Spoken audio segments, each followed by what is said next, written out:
मी देखील काल थोडं नाराज झालो, कारण जनतेनं आपल्यावर विश्वास ठेवलेला आहे.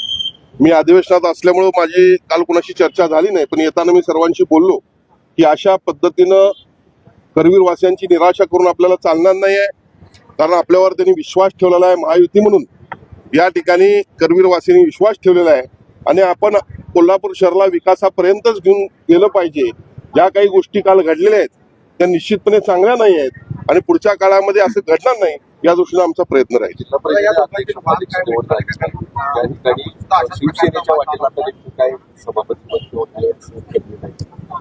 बघा, जिल्हा परिषदेची निवडणूक प्रत्येक पक्षानं वेगळी लढलेली आहे, पण संपूर्ण महाराष्ट्रामध्ये महायुतीचा अजेंडा आहे की महायुतीने एकत्र येऊन सत्ता स्थापन करायची आहे. पहिल्या आता सत्तास्थानी अध्यक्ष एका पक्षाला मिळाला असेल कारण त्यांची संख्या जास्त होती, उपाध्यक्ष दुसऱ्या पक्षाला मिळाला असेल.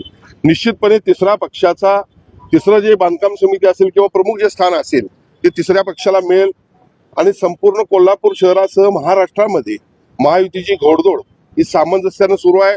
येणाऱ्या गोकुळच्या दूध संघाच्या निवडणुकीमध्ये देखील आपल्याला दिसेल, येणाऱ्या जिल्हा बँकेच्या निवडणुकीमध्ये देखील आपल्याला दिसेल.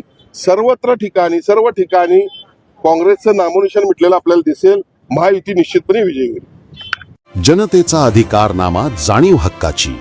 या न्यूज चॅनलमध्ये जनतेच्या हक्काचा आवाज. सत्ता व्यवस्थेचे प्रश्न थेट तुमच्यापर्यंत. जाहिराती आणि बातमीसाठी आजच 70 57 87 98 02 शी संपर्क साधावा.